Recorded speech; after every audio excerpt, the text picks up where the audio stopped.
स्वामी समर्थ मैत्रिणींनो, भिजलेली हरभरा डाळ, कांदा, लसूण आणि हिंग जिऱ्याची फोडणी टाकून पत्ताकोबी करून पहा.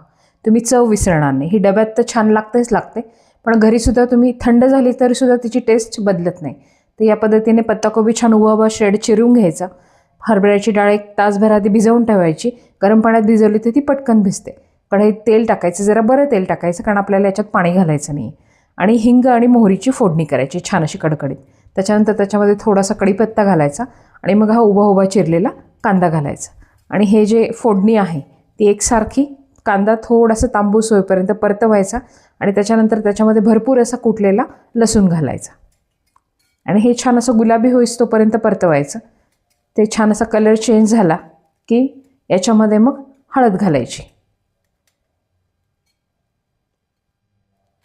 छान असं बघा एकसारखा त्याचा कलर चेंज झाला आहे. आता याच्यामध्ये हळद घालायची आणि हळद घातल्यानंतर मीठ घालायचं आणि ते पण 1 सेकंदभर परतवायचं छान असं.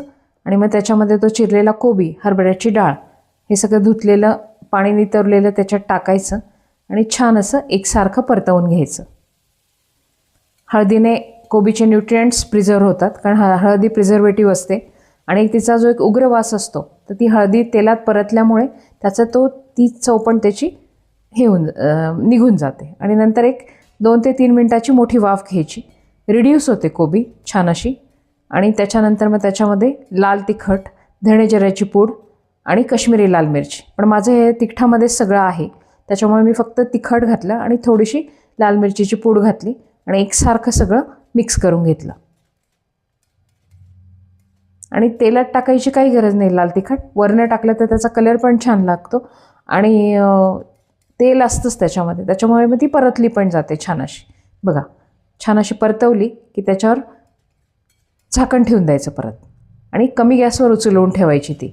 आणि 6 ते 7 मिनटानंतर बघा पूर्ण रिड्यूस झाली आहे एकसारखी आणि छान अशी शिजून गेली आहे ती. तिचा कलर पण बघा तुम्ही जसाच्या तसा लाल रंगाचा आहे. त्याच्यानंतर त्याच्यामध्ये कोथिंबीर टाकायची आणि पुन्हा 1-2 मिनटाची झाकण ठेवून वाफ घेऊन घ्यायची की झाली पत्ताकोबीची भाजी. डाळ पण शिजली आहे, पत्ताकोबी पण शिजला आहे. डब्यात दिली तरी चालते, घरी खाल्ली तरीसुद्धा चालते आणि कांद्यामुळे अप्रतिम चव लागते आणि ती कितीही वेळ राहिली तरीसुद्धा ती भाजी खायला छानच लागते. तर नक्की करून बघा या पद्धतीने आणि एन्जॉय करा आणि मला सांगा तुम्हाला आवडली का.